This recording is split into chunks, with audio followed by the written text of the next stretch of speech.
Morning बच्चों, आज हम पढ़ने जा रहे हैं क्या निराश हुआ जाए पाठ। कक्षा 8 का महत्वपूर्ण पाठ है।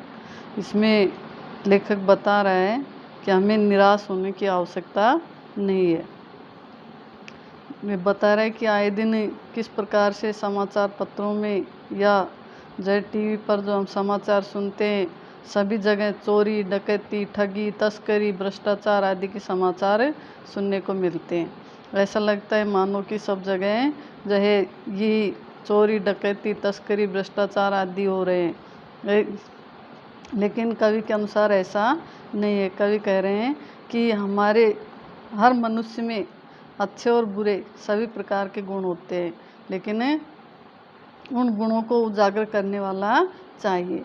तो जो अच्छे गुण हैं उनको जो है पहचानना और बुरे गुणों को दबाना, यही हमारा काम होना चाहिए। लेकिन आज के समाचार पत्र वगैरह क्या करते हैं, अपने फ़ायदे के लिए, अपना जो है चैनल के विस्तार के लिए इस प्रकार की सनसनीखेज खबरें जो है अधिक छापते हैं, जो है लोगों का ध्यान अपनी तरफ आकर्षित कर सके। उनमें इसी प्रकार चोरी, डकैती आदि की घटनाएं आती रहती हैं। लेखक कह रहे हैं कि हमें इस प्रकार से चोरी, डकैती आदि की भावनाओं से ग्रसित न रह करके हमें अच्छे विचारों को भी अपने मन में लाना चाहिए। ये कह रहा है कि अपना भारत देश उन ऋषि मुनियों का भारत देश है। गांधी जी जैसे जो है महान पुरुषों ने इस भारत देश के लिए जो सपन देखा था, हमें उन सपन को पूरा करना है। और जो है लेखक कह रहा है कि मुझे पूरा विश्वास है कि हमारा भारत देश जो सपन उन्होंने देखा था वैसा ही है। इसकी जो है अच्छाइयाँ हमें जो है आए दिन देखने को मिलती है। निकट समय में या अपने जीवनी में आप यदि जो है गौर करेंगे तो देखेंगे बहुत से ऐसे अच्छे लोग हमें जो है हमारे साथ रहते हैं या हमसे संपर्क उनका होता रहता है, जो बिना किसी कारण के ही हमारी सहायता करते हैं और हम भी जो है उनकी सहायता करते रहते हैं। तो ये मानवीय गुण जो है समाप्त नहीं हुए हैं। कवि यही कहना चाहता है कि ये गुण अभी बचे हुए हैं। इन गुणों को जो है किस प्रकार से जो है लेखक ने दर्शाया है, तो लेखक ने 2 घटनाएं बताई हैं। लेखक कह रहा है कि एक तो जो है वो ट्रेन के डिब्बे में 10 रुपये की टिकट लेकर जो है चढ़ा था, लेकिन गलती से 100 रुपये दे आया और जो टीटी जो था वो उसे ढूंढता हुआ वहाँ आ पहुँचा और उसे वापस 90 रुपये जो है उसे थमा दिए और उसके चेहरे पर बहुत ही संतोष था कि उसने जो है एक श्रेष्ठ काम कर लिया। तो ये कितनी जो है अच्छी घटना है। लेकिन कह रहा है कि अच्छी घटनाएं भी होती है जीवन में और बुरी भी होती है, लेकिन बुरी घटनाओं का हम प्रचार ज़्यादा करते हैं, अच्छाइयों का कम करते हैं। यदि हम अच्छाइयों का प्रचार करने लगे तो हमें ये आए दिन इस प्रकार की जाने को बुरी घटनाएं देखकर निराश होने की आवश्यकता नहीं रहेगी। दूसरी घटना बता रहे लेखक किस प्रकार से वो बस में यात्रा कर रहा था और बस अचानक से ख़राब हो गई और सभी को लगा कि ये बस ड्राइवर जो है उसे ठग रहा है और किसी चोर डकैत को बुलाने गया है उन सबको लूटने के लिए। लेकिन उन्होंने देखा कि जैसे ही जो है कंडक्टर साहब वापस आते हैं और नई बस लेकर आते हैं तो सबको संतोष हुआ। और उस जो लेखक के साथ जो उसके बच्चे और पत्नी थे, तो बच्चे भूखे प्यासे थे, ये भी कंडक्टर साहब ने देख लिया था और उनके लिए दूध और पानी भी लेकर आया था। तो ये ऐसी घटनाएं हैं जो समाज में अच्छाइयों को दर्शाती हैं। तो लेखक इनके माध्यम से हमें यही बताना चाहता है कि अच्छाइयाँ मरी नहीं हैं, अच्छाइयाँ अब भी हमारे अंदर विद्यमान हैं। हमारा वो भारत देश जिसका स्वप्न ऋषि मुनियों ने देखा था वो आज भी विद्यमान है और आगे भी बना रहेगा। तो इस प्रकार से लेखक कह रहा है कि हमें ये जो समाचार पत्रों में जो बुराइयां देख करके निराश होने की आवश्यकता नहीं है। ठीक है, और इसके ये शब्दार्थ हैं, ये शब्दार्थ कर लेना, याद करना अच्छे से इनको। आरोप लगाना, दोषारोपण करना, किसी के ऊपर दोष लगाना। प्रत्यारोप किसी व्यक्ति द्वारा दूसरे को दागी जय ठहराना। भय भी धर्म भीरु, जिसे धर्म छूटने का भय हो, धर्म से डरने वाला हो। जीविका रोजी रोटी का साधन। पर्दाफाश भेद खोलना, दोष प्रकट करना। श्रमजीवी कम करके जीवन बिताने वाला, श्रम करके काम करके जीवन बिताने वाला। पिसना दुख उठाना। फरेब छल धोखा।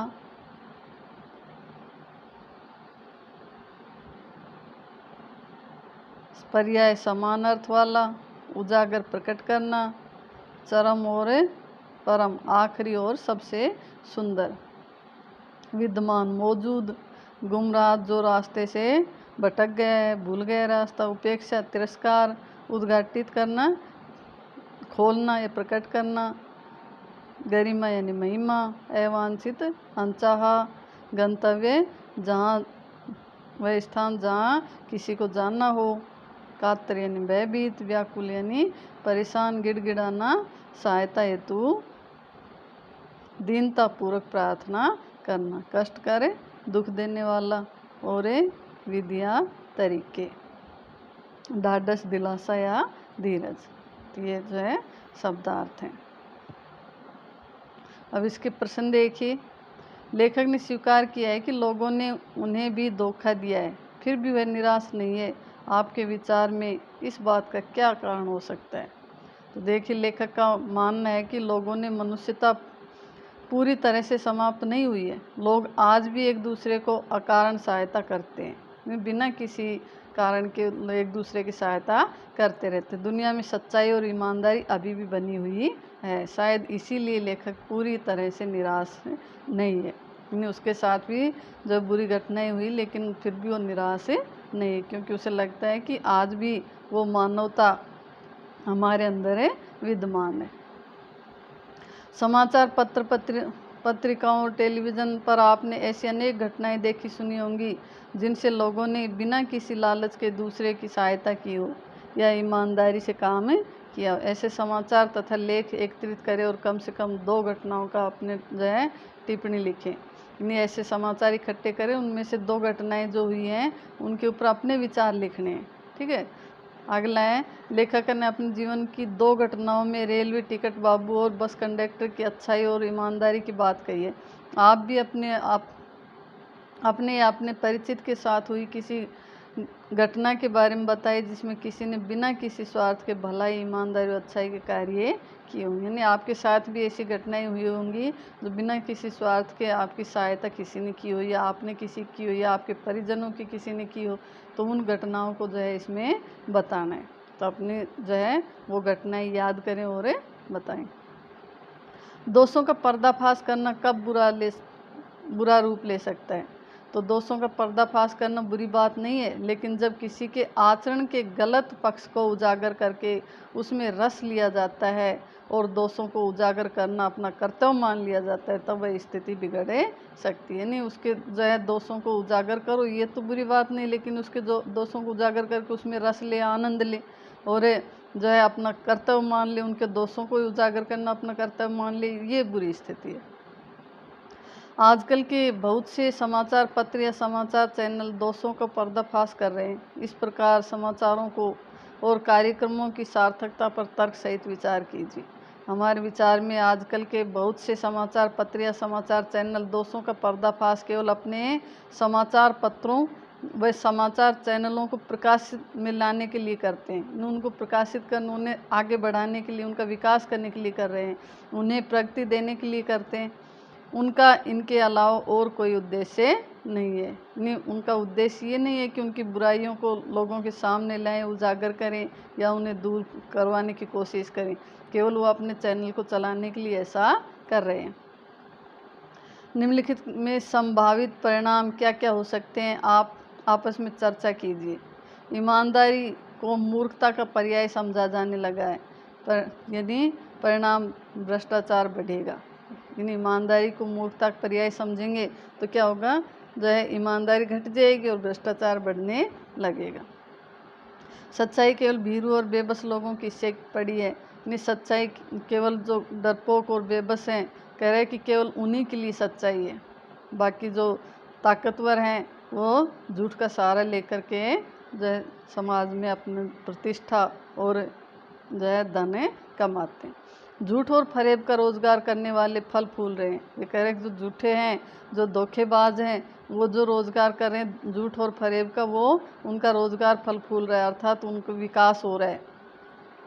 हर आदमी दोषी अधिक दिख रहा है, गुणी कम। नहीं, आज हमें लोगों के दोषों को देखकर उन्हीं को उजागर करते हैं, इसलिए जो अच्छाई बुराई सब में है, लेकिन उनके दोषों को ही उजागर कर रहे हैं, इसलिए सभी लोग दोषी अधिक दिख रहे हैं, गुणी बिल्कुल कम या बिल्कुल ही नहीं। आपने इस लेख में एक बस की यात्रा के बारे में पढ़ा। इससे पहले भी आपने एक बस यात्रा के बारे में पढ़ चुके हैं। यदि दोनों बस यात्राओं के लेखक आपस में मिलते तो एक दूसरे से कौन कौन सी बातें बताते और कल्पना से उनकी बातचीत लिखिए। इन्हें कल्पना कीजिए कि ये दोनों लेखक आपस में मिलते और अपने अपनी बस यात्रा का वर्णन किस प्रकार से करते। तो बता सकते हैं। एक तो जो है वो बताता है कि किस प्रकार से वो एक बहुत ही पुरानी बस में चढ़ गया था, जो इतनी जो है पुरानी हो चुकी थी कि वो बस नहीं, केवल ऐसा लग रहा था जो है इंजन ही हो, और बस में नहीं, वो इंजन में बैठे हों, और किस प्रकार से पूरे रास्ते उन्हें कठिनाइयों का सामना करना पड़ा और बहुत ही मुश्किल से वो अपनी मंजिल तक पहुँचे। जबकि इसका लेखक बताएगा कि ये भी जब बस में यात्रा कर रहा था तो अचानक से उनकी बस खराब हो गई और वहाँ भी इन्हें अनेक समस्याओं का सामना करना पड़ा, लेकिन अंत में सब अच्छा हुआ। तो ये सब अपनी कल्पना से बताना है।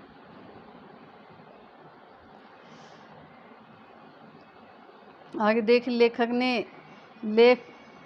ने लेख का शीर्षक क्या निराश हुआ जाए क्यों रखा होगा। क्या आप इसमें से बेहतर शीर्षक सुझा सकते हैं? तो लेखक लेख का शीर्षक क्या निराश हुआ जाए रखा। इस शीर्षक के माध्यम से लेखक पाठकों को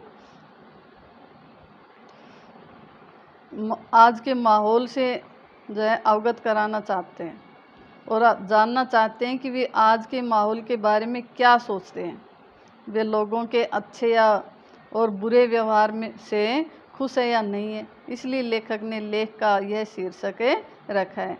हम इस लेख का कोई और शीर्षक नहीं सोच सकते क्योंकि लेखक का शीर्षक सर्वोत्तम है। ये शीर्षक सबसे अच्छा है। क्या निराश हुआ जाए के बाद कोई विराम चिन्ह लगाने के लिए कहा जाए तो आप इन विराम चिन्हों में से कौन सा लगाएंगे?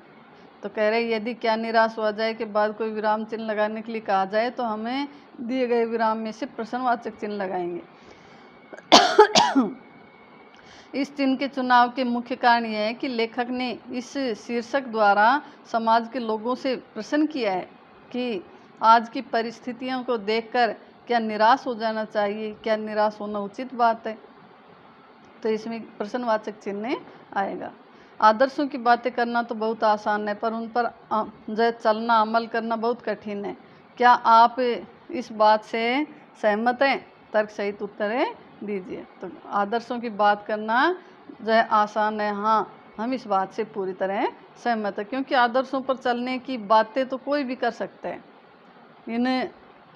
इन्हें जीवन में लागू करने पर अनेक कठिनाइयों का सामना करना पड़ता है। बात करने में कुछ नहीं जाता है, कोई भी कर सकता है, लेकिन जीवन में लागू करते हैं इनको आदर्शों को तो अनेक कठिनाई आती हैं, तो जिससे सारे आदर्श धरे के धरे रह जाते हैं। आज हमें अच्छे आदर्शों पर चलने के लिए महात्मा गांधी जैसे महापुरुषों की आवश्यकता है। हमारे महान मनीषियों के सपनों का भारत है और रहेगा। आपके विचार में हमारे महान मनीषियों ने, विद्वानों ने किस तरह के भारत के सपने देखे थे, लिखिए। तो हाँ, हम इस बात से पूरी तरह सहमत हैं, क्योंकि आदर्श पर चलने की बात तो कोई भी कर सकता है, लेकिन उनको लागू करने में अनेक कठिनाइयों का सामना करना पड़ता है, जिसमें सारे आदर्श धरे के धरे रह जाते हैं। आदर्शों पर चलने के लिए महात्मा गांधी जैसे महापुरुषों की आवश्यकता है। हमारे मनीषियों ने एक ऐसे संस्कृति सभ्य भारत की कल्पना की थी जिसमें सभी धर्मों के लोग आपस में मिलजुल कर रहे, सभी लोगों में आपस में भाईचारा हो, सभी लोग समान हो, किसी में जाति पाति के भेदभाव ना रहे। आपके सपनों का भारत कैसा होना चाहिए? तो मेरे सपनों का भारत बहुत ही अच्छा है। इसमें सभी धर्म के लोग मिलजुल कर रहते हैं, कहीं पर भी ठगी, चोरी, डकैती, तस्करी और भ्रष्टाचार नहीं है। सभी जगह शांति और अहिंसा व्याप्त है। ये व्याकरण के क्वेश्चन है। तो हमने ये लेसन के क्वेश्चन आंसर और पार्ट सभी जो है कर लिए हैं। थैंक यू बच्चों, धन्यवाद।